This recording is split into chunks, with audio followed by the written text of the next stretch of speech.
嫦娥6号月球探测器啊，登月球背面。美国禁止任何的华人跟 NASA 工作，很抱歉，包含台湾在内。这是不是种族歧视？有人说没有就没有嘛，你们东方人真是水准低呢。这两个曾经都很有心的想跟美国建立很好的关系，可是改变了。美国是中俄最好的同僚中国正处于崩溃边缘。真正的大国用实力来赢得对方，而不是用打嘴炮来赢得对方。他是1450的水准。马斯克的天箭第4次发射的成功。美国最了不起的就是在人间的力量，人民是强大，政府是不行的。这样子的国家怎么会进步？在太空计划，英国的 BBC 可能 B、B、C、D、E、F 永远不会 A， 所以他只能去发这种文章嘛。中国是独特高效的星际发展模式，比美国模式更有效。中俄在外东北都进行了合作啊，普京舔共啊，普京舔共，所有的南方国家不都这样说？所以南方国家都舔共。这一种任何肯定中国的成就，我们都不愿意真正去面对。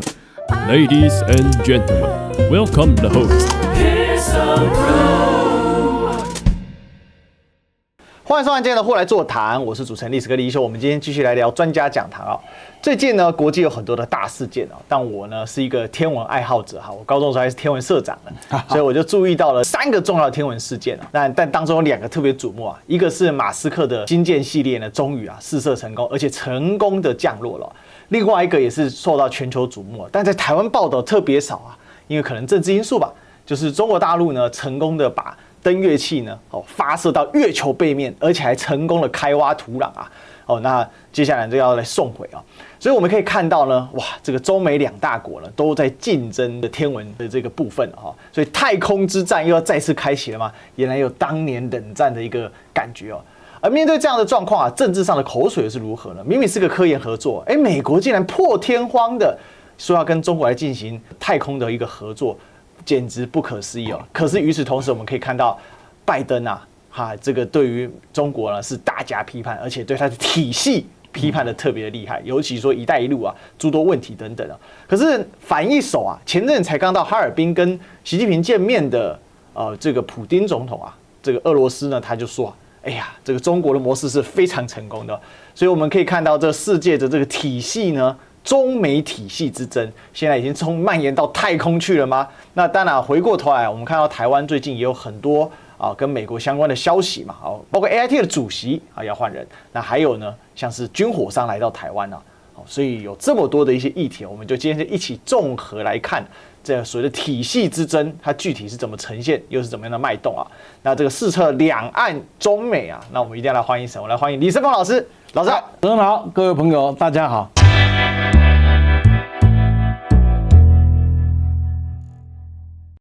今天呢，要来好好谈一谈这个中美体系之争，因为这个体系之争啊，似曾相识啊。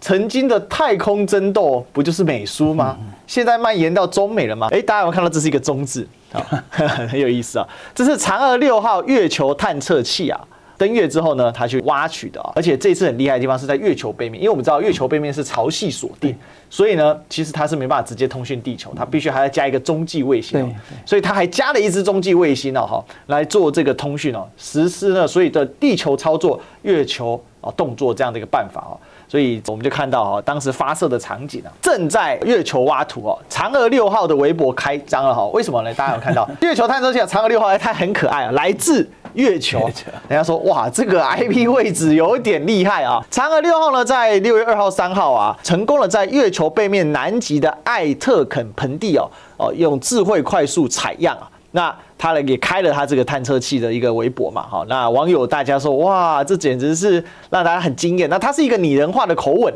说这是我拍的月背大图拿走不谢因为他之前还公布了整个月球的所有的地表图那这样的土壤开采完成之后呢，留下那个中字也是意欲深长所以呢，中在河南意味着很好很棒之外，引来大量河南网友的称赞老师。这个登月有没有什么样的一个意义跟这个历史的感觉这样子就是美国在各方面都说中国剽窃，或者中国偷家包，或者等等，但是有个最大的特点就是航太工业是完完全全中国独立自主完成的一个大项目。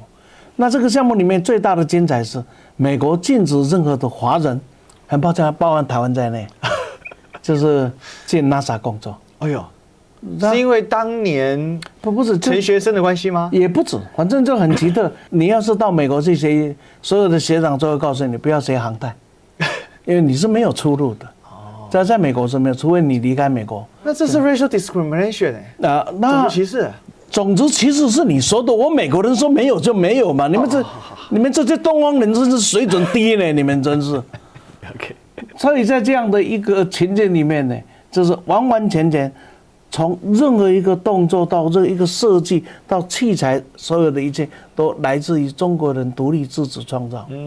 这个本来是美苏两个独占鳌头的，甚至美国到了最后是独占鳌头。因为苏联解体了，只有1没有2。那现在看得出来，中国在整个的航太的成就上，我们不要说已经超越美国。至少美国想要赢过中国，应该是很困难的。那我请问，美国什么时候也可以来个月球背面的登陆啊？第二个，美国的太空站就是什么时候再设第2个太空站呢？很久没有新的太空站。这是设满吧？结束以后就是全世界在宇宙上只有中国一个太空站。那而且欢迎各国进驻，但是同时抱歉要学会一点中文，因为上面写的是中文。张子他们还抗议嘛？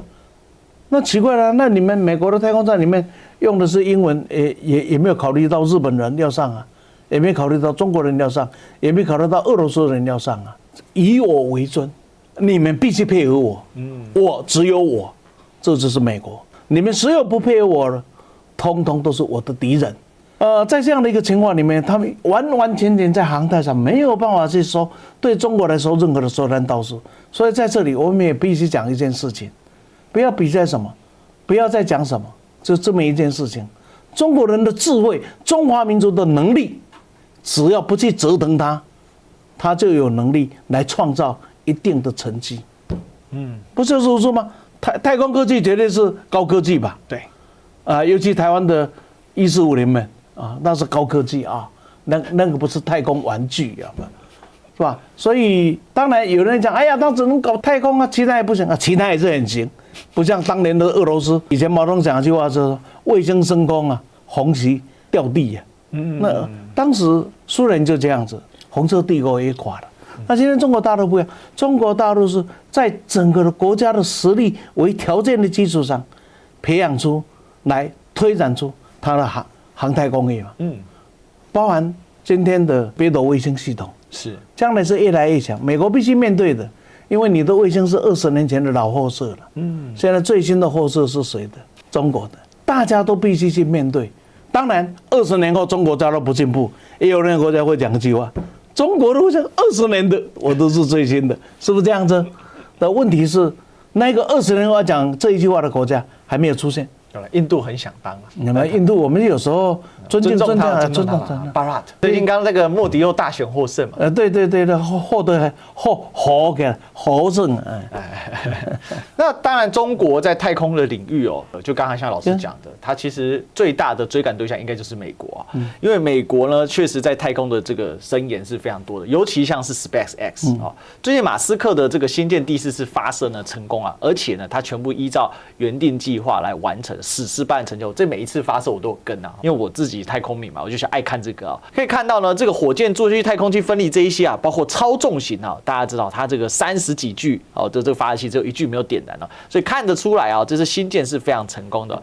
那这个马斯克呢，也就总结了这个是巨大的成功了。但是大家就想要问了。在这个同时啊，中国登月成功，马斯克发射星舰成功，其实还有波音的载人，对，最近也上去了，虽然是一波8折，对，真的，而且花了星舰 N 倍的钱。对。但整体来讲呢，看得出来中美在太空上面的竞争是日趋明显。但这个时候来了一个临去秋波啊，也不能算临去秋波，应该说来了一个新的来鸿啊。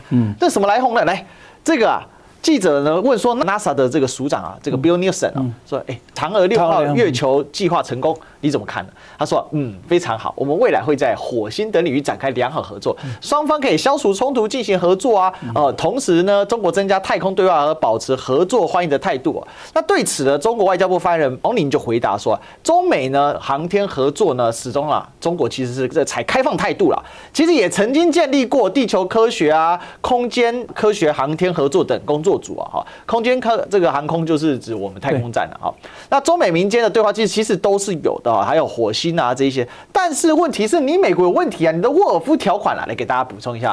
这个沃尔夫条款呢，是由当年这个弗兰克·沃尔夫所提出的，内容就是禁止 NASA 啦，跟美国呢的科技办公室与中华人民共和国政府进行技术交流，也不能与中华人民共和国的政府联合展开任何anything 就是完全 ban 掉的活动啊。这是在2011年呢由奥巴马来签署过关，其实就是奥巴马政策。所以其实中美之争。2011年，美国就已经在太空方面已经直接把你编掉，直接全部滚出去。其实过去联合太空站就从来不愿给中国上去。是，而且不只是我刚才讲过嘛，连学习都不让你学习，你学习也没有用啊。是，因为你没有实习的地方嘛。刚才你讲的这些里面，我倒提醒大家一件事情：假如美国还是一个伟大的国家，不是来自那个官僚体系，而是来自于民间的力量。你想想看，一个民间的马斯克，对，他可以来做太空的合作，对，而且他的第一链卫星也是全世界最成功的，对吧？他不是官僚体制，他要民间的资本、民间的力量。平常心讲，美国最了不起的就是在这个民间的力量。我的意思是说，在美国，就是民间的力量，用民间的资源，它可以来成就一个国家应该要去成就的事。全世界只有美国有这样的民间能力跟民间资源，这是美国最了不起的地方。但是这个了不起的力量，美国的官僚体制正在消耗它。我们了解一个事情嘛，人民是强大的，政府是不行的，这样子的国家怎么会进步呢？是吧？政府行，治理绩效行，做的路线是对，再配合上伟大的人民，一定会成为伟大的国家。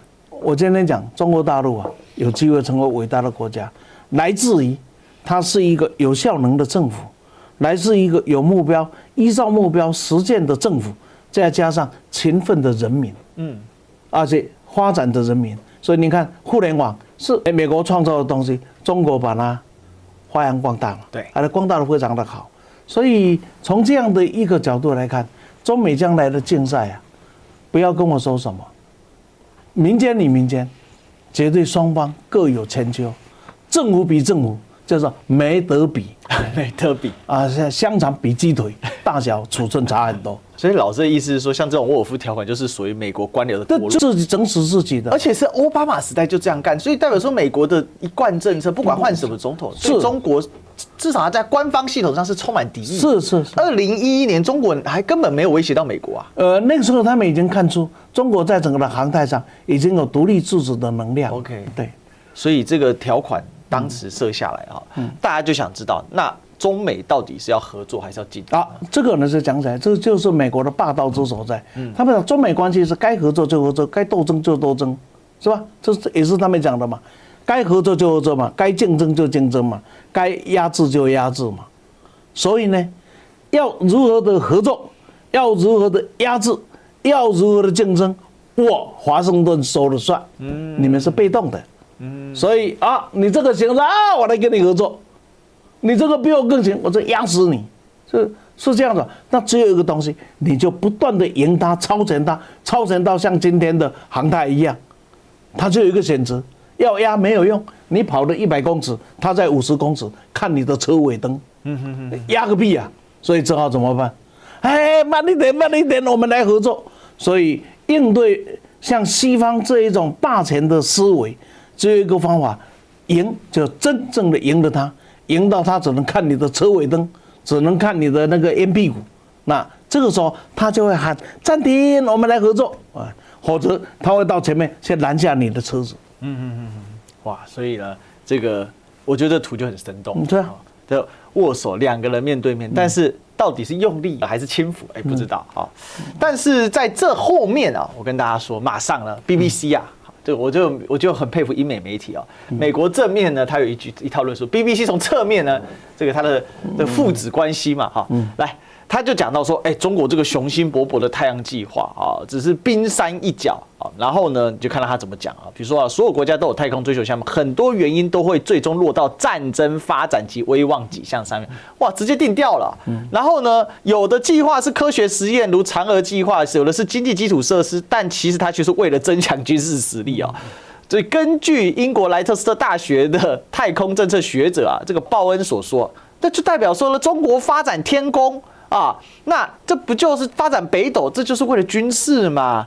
所以你看中国军事计划反卫星武器呢，过去及现在从来没有落后主要太空强国啊。中国领导人在战争发展威望上的复合利益啊，他们想要在内外威胁下保持安全，发展自己的军事实力，在世界经济中领先地位，通过各种成功的知名项目来获得政治好处的威望。所以最后他还总结嫦娥6号主要任务啊，不时登上头条媒体啊。所以呢，中国太空计划规模复杂，在本国内外激起反响，很阴阳的一个说法不，他说的是对话，不要把它当阴阳怪气，这是真话本来就如此啊。我的国家实力到了一个阶段，日本不想发展军力吗？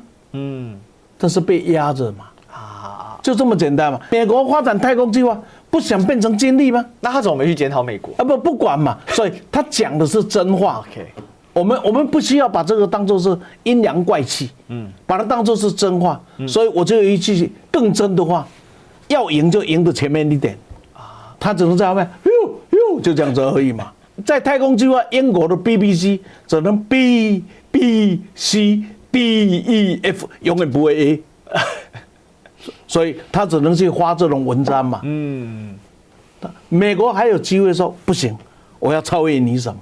对。你现在搞月球，我要搞火星，但是话讲就来，英国行吗？英国是不行的。对，所以不行的人就让他去讲怪话，行的人就让他去展现实力。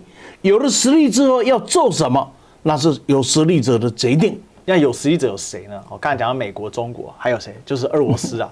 尽管最近这个俄乌战争啊，在去年的时候打得不怎么样不过最近今年以来呢，俄罗斯看起来取得大幅的前进最近真的是一系列，包括2023年乌克兰春季大反攻的地，几乎都被俄罗斯拿回去，还不打紧，还被反攻了不少。那这一张图是什么我想大家很熟悉就是普丁呢这一次第3任嘛，那新任的时候就去中国进行国事访问，然后在哈尔滨的时候，他们签署了很多相关的一些协议那普丁这一次其实蛮有趣的是，他因为我觉得这个也是普丁的特色，他很喜欢开放式问答他不喜欢提纲的所以他回了很多中外媒体的问题在哈尔滨那边。那其中呢，他就讨论到很多，它包括什么？中国呢的成功独特高效经济模式比美国更有效，这就是我们今天要讲的一个讨论，系统性问题。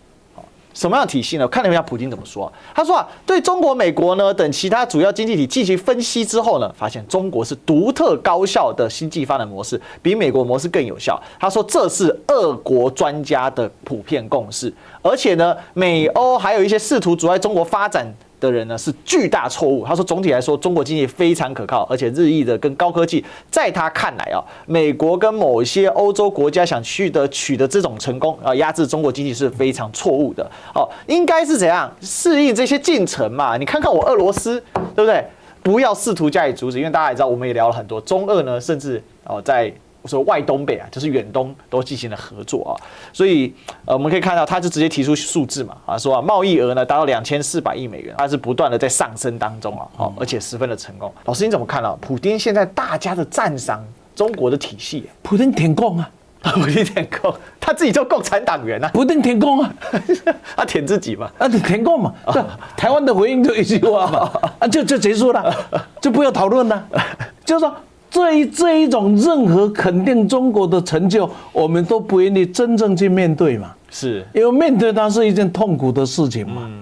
但是不面对不表示它不存在嘛。是，普丁只是在另外一个角色，在告诉大家，这是一个你必须正视的成就嘛。全世界就有普丁这样说吗？不止，所有的南方国家不都这样说？是，不然金砖会议怎么可以扩容所以南方国家都舔共对啊，这问题是全世界大国都舔共的时候，看台湾怎么办？对不对？这怎么有一种这个只要谁跟以色列断交或谴责以色列或跟巴勒斯坦承认，就变成反犹一样？这一样啊！不要因为今天中俄的关系好，所以就把这句话当作是一种外交吹捧。为什么？很现实一件事情，我们想一想，自从1979中国开始改革开放以来，它真的每10年你把它算一算，都是千辛万苦啊，都是在惊涛骇浪之中一一度过的。国营事业的下岗危不危机？超危机。市场的开放危不危机？危机。岛屿满天飞的时候危不危机？每一个阶段它都是有无穷的危机。每一个国家面对危机不可怕，中国大陆今天要看它的是，它这40年来怎么解决它的危机，而且从危机中不断的跳跃的再出发。请你告诉我，假如你的孩子、你的朋友是在人生的发展过程中，每一次都遭到了很大的事业的压力，然后呢，他突破了，又扩张了他的事业，又突破了，又扩张了他的事业。我请问，是一个成功的人还是失败的人？成功的。那假如是一个国家，怎么会是一个失败的国家呢？其实我看很多事情的道理，我从来不必用伟大的数字，我只要用伟大的人性的道理，你就可以解出很多的事情。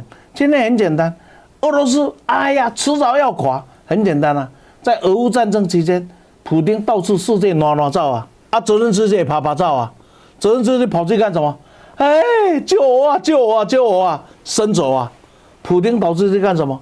去建立他俄国必须要再重新建构的国际新关系。对，你告诉我是输赢，还要讨论吗？我真的告诉大家，有时候看世界的局势不需要伟大的专家，你只要用人性的道理，对，只要用社会书啊、社会事来看，你就会知道输赢胜败的道理在哪里嘛。今天我们来看看整个的俄罗斯的讲法里。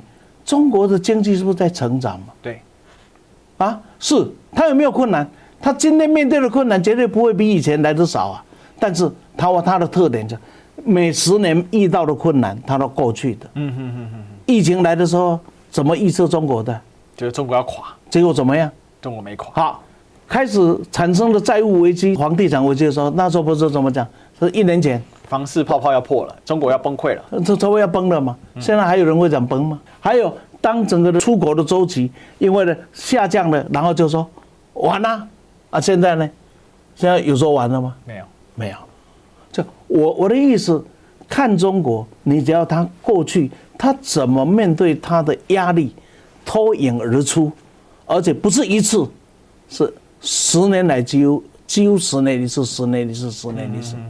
所以这是普丁这句话背后的意义。对，在被普丁他看到嘛，你看中国的工业化是苏联一手扶持出来的，苏联当时也把它抛弃了，然后独立自力更生现在呢，我以前叫做苏联老大哥现在老大哥不会来说老大哥了嘛。所以普丁讲到适应他，那老师就您观察这一次的哈尔滨会谈在俄罗斯方面跟中国方面有什么策略上的调整，还有跟过去所谓的中俄的背靠背的合作有什么差异？因为很多人说这个所谓的合作其实是促使了美国最后对赖清德的台独宣言开了绿灯。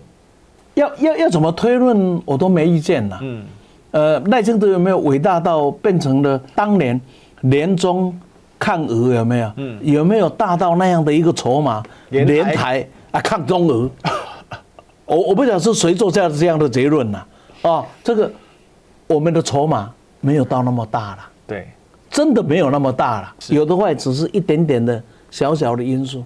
最大的特点是，本来跟俄罗斯中俄之间恩怨情仇是平常心讲，仇怨大于恩大于情，这绝对，对不对？中俄最好的关系就是中共建政的那一个蜜月期嘛，也没有多长嘛。对，斯大林死前，而且只要纵观近代的历史里，偏讲中美的恩怨情仇还恩跟情有没有胜于怨跟仇？假如中美跟中俄的关系，对，理论上中国人对美国的好感绝对是远胜，那怎么搞到今天？中国跟俄罗斯，苏联在垮台变成俄罗斯的时候，中国改革开放的时候，都不断的寻找各种配合美国的方式，想来满足美国对他们的要求，对，来作为对自己国家的一个进步。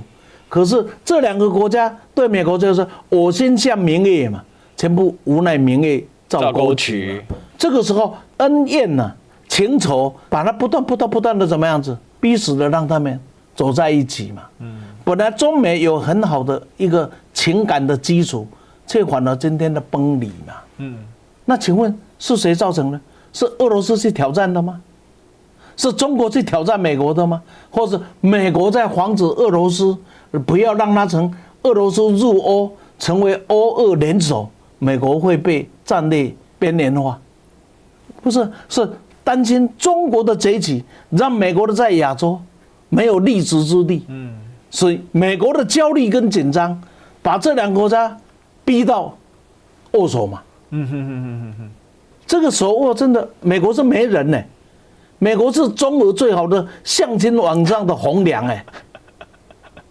算历史，算厉害，中国跟俄罗斯那个10000公里的边界啊，是那很大的压力耶。是几百年来都是战兢兢的啊，现在呢，什么跟什么啊？恍如隔世。所以美国是中国的洪梁嘛，而且是很尽责的洪梁，不断的 push 两个啊，对，一定把它送上堆，不但送上堆，而且要让你们公开，然后公开的表态表爱，有没有？美国不要再怪这两个曾经都很有心的想跟美国建立很好的关系，可是改变了。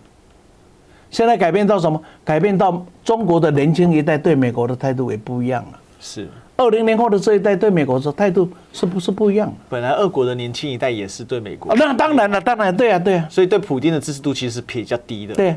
可是这一次的大选证明，连年轻人也都回到普丁。是因为很简单，我们的国家不是给你拿来揉捏的工具嘛。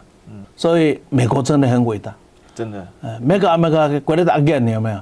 真 MAGA 再次伟大。中俄呢交往的时候呢，美国这边呢，到底是不是像一个被抛弃的前男友一样？我们看一下拜登最近中国正处于崩溃边缘，一带一路倡议令人讨厌。其实如果这话是布林肯讲出来，我还觉得说或者是蓬佩奥更可能讲这种话。这是拜登各位，美国总统自己讲的时代杂志最近采访了拜登他说我对中国经济前景非常不看好。每个人都在谈论中国多强大，有多强大。事实上，他们经济正处于崩溃的边缘，而且他很自信他说他们经济蓬勃发展的想法得了吧？中国“一带一路”的倡议的影响力，它这个令人失败的倡议那他还驳斥“一带一路”的倡议成功帮中国在全球突破挑战美国跟俄罗斯影响力的说法。他说干预到美国大选的时候就有在干预呀。我的天呐！我就突然想到说，2021年的时候，大家还记得吗？当时法广出了一篇文章叫《中西对抗》，最扯是它的标题叫什么？正邪对抗。这不是我翻的，这是法广自己翻，这代表当时以美国为首的西方的盟友。当然，现在法国态度转弯了啦，但是当时你可以看到正邪对抗。那法国转弯了，但是拜登还是很生气小白博他睡得顾我不晓得在特朗普前面他还能够神气到什么时候拜登讲这些话，想一想，一个堂堂世界一流的大国，对，不能用实力来赢过另一个国家，而且用语言来唱衰一个国家，就代表这个国家的堕落，因为他是台湾民进党的水准，1450的水准。什么时候中国大陆用这样的态度来看任何一个国家？请你找第一篇来给我看。中国的领导者用这样子的语气，用这样的描述，对，来描述世界的其他的大国，有吗？从来没有过。中国人知道，只有我用我的努力跟我的实力，我会赢你。为什么？因为黄金交叉要发生了。今天的西方，我们不要说往下掉，今天的美国是它的上升幅度是慢的，这个上升幅度是快的。今天说好了10跟0.7好了，美国10嘛，中国7嘛，有人说75嘛，对 ，OK 嘛，中国每年5%增加嘛，美国大概2跟3增加嘛，你看会不会追过？会，迟早。所以趋势是西往下掉，东往上走，这一个交叉是会发生的。中美之间是美跑得慢，就像乌龟一样；中国的跑得快，就像兔子一样，是会超越的。所以对中国讲起来，我不要去唱衰你，我是要不断的平稳的稳健我的脚步来赢过你。我要把黄金交叉的时间越早完成，它的越早有成就的希望嘛。所以一个真正的大国是埋头苦干，用实力来赢得对方，而不是用打嘴炮来赢得对方。这个是1450，这是民进党，他脸都绿了。不是我在唱衰他嘛？你不觉得很像吗？这讲坏他嘞，每次蔡奇亚滚，你知道吧？那蔡奇亚那两个走廊你修没有？差不多就是水准。这不是一个大国的水准。是，对，确实哦，也招致就美国国内的学者的一些批判啊。摩根斯丹利前亚洲区主席啊，这个 Roach 啊，但他就批评说，你现在啊搞不定自己的国内贸易问题，还归咎给中国，把问题归咎给他人是逃避责任。其实最大问题是你现在的贸易赤字这些相关的问题，你自己不能解决，你只在那边靠加征关税，并没有办法解决哦。这个就是 Roach 啊。所以我简单嘛，我用的是白话嘛，他用的是写者包装的话嘛。但是问题讲的是一样的话，是一样的。我讲的你比较听得懂嘛？所以我们就看到新加坡媒体刚没有引述了啊，就是联合早报他出了一篇文章说，从小院高墙到大院高墙啊，它什么意思呢？小院高墙是指说核心技术关键领域，那我对你进行科技上的封阻哦，然后不是广泛的脱钩锻炼。但是呢，大院高墙呢是怎样？当我卡不住你的时候，我只好全领域的开始给你加征关税，这种用非常传统的制裁贸易领域。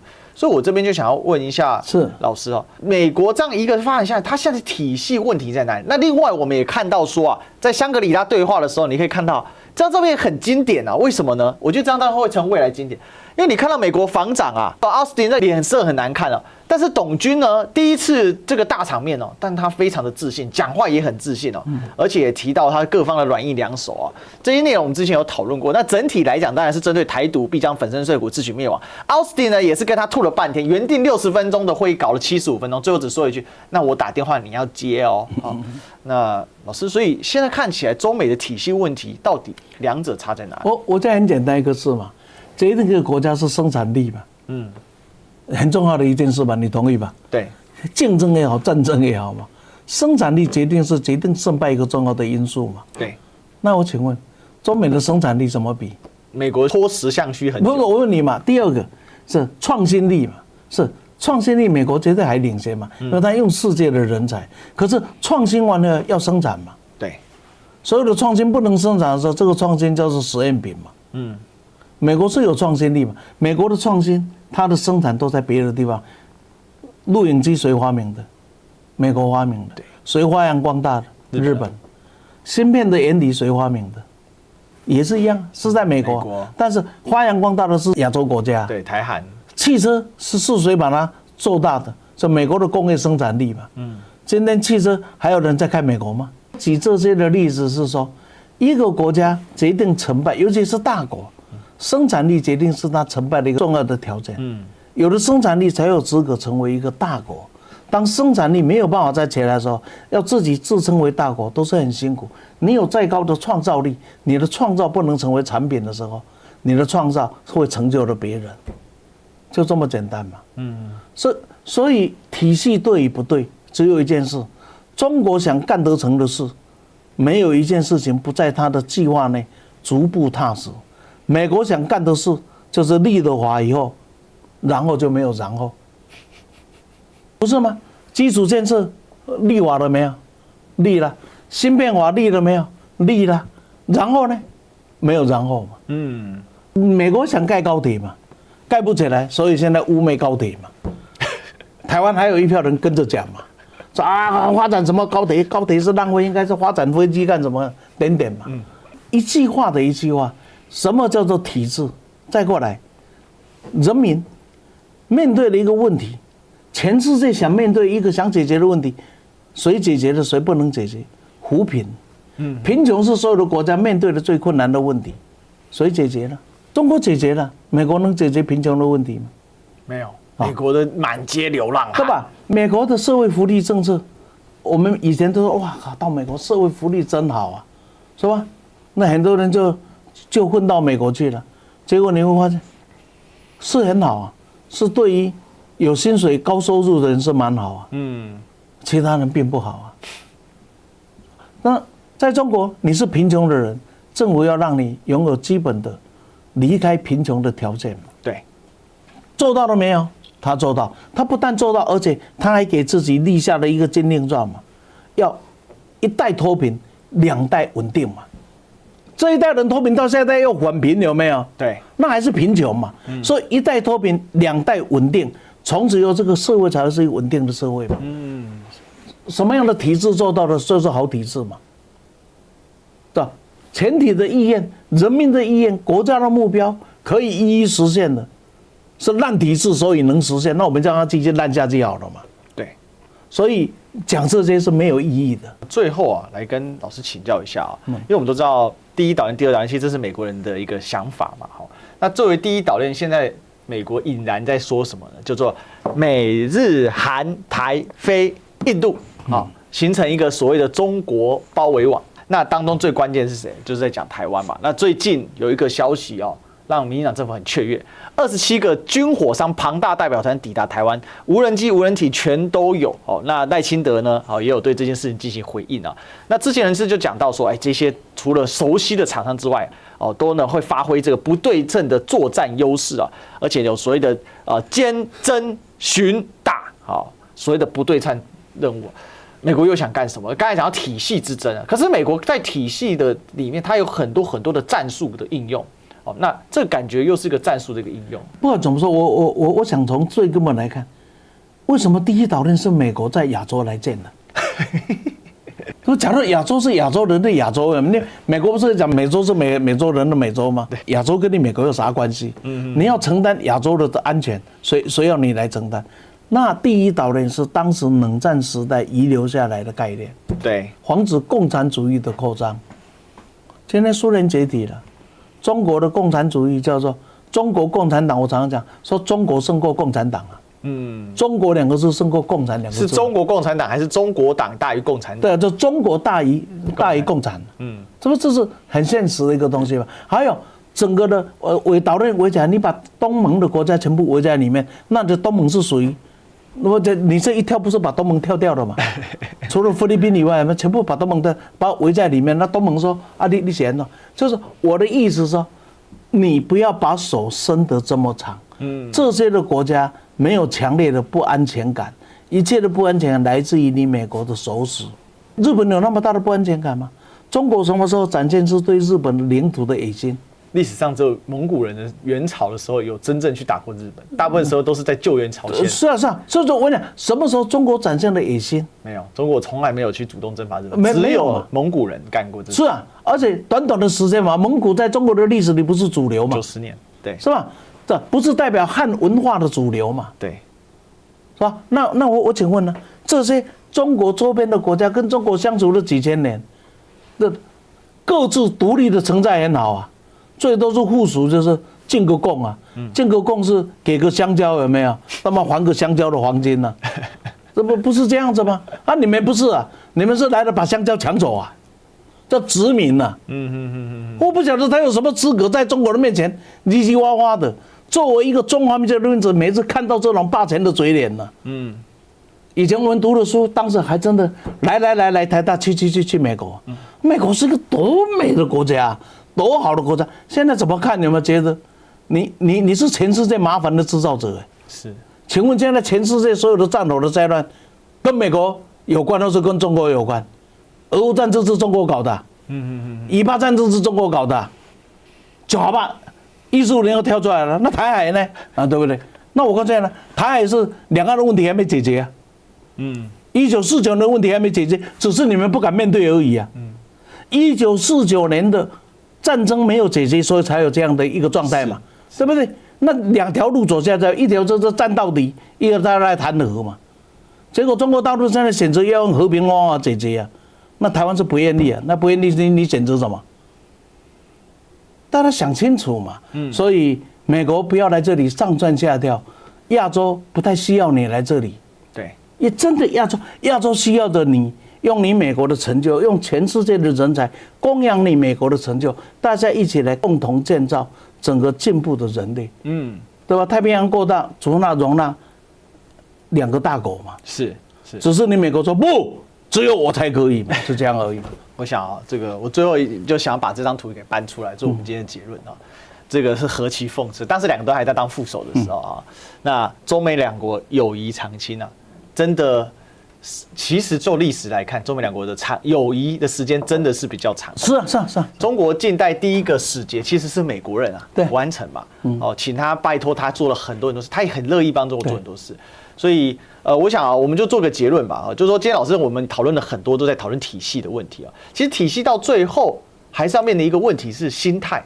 我认为普丁的心态已经做了很大的调整。以前俄国确实对中国是非常不友善的，打压中国、啃中国肉。可是今天的俄国愿意跟中国做，因为他需要中国的嘛。是，好，这是形势所迫，对，但是也是现实。当他改变态度之后，他发现是好处，那这就回到中国的古老哲学嘛，和气生财嘛。那为什么美国人不能理解呢？所以这个最后的问题丢回给老师做我们的结论吧。很简单嘛，最近我的老师要出一本书嘛，这个强权即是真理嘛，强权即是真理，这就是美国嘛。好，那我们今天聊到这里啊。最后呢，记得帮我们加入会员呢。我们现在会员呢都有这个会员专属的影片哦，记得加入会员之后呢，赶快去搜寻，也有会员专属的群哦，所以福利非常的多啊。还有呢，我们即将在7月6号来办我们5周年台庆，所以会员呢有优先参加资格。最后记得帮我按赞、订阅、分享、打开小铃铛。那有什么的这个看法跟想法呢？记得帮我们超级留言，超级感谢，好，给我们天真粮草也表达意见，也欢迎大家用线下的赞助方式，绿界、PayPal、微信、支付宝、邮局让我们有更多粮草做得更好。那我们今天专家讲堂呢，我们最后就聊到这里。我们今天谢谢老师，好，谢谢。好，那我们就下一期再相见啦，拜拜，再见。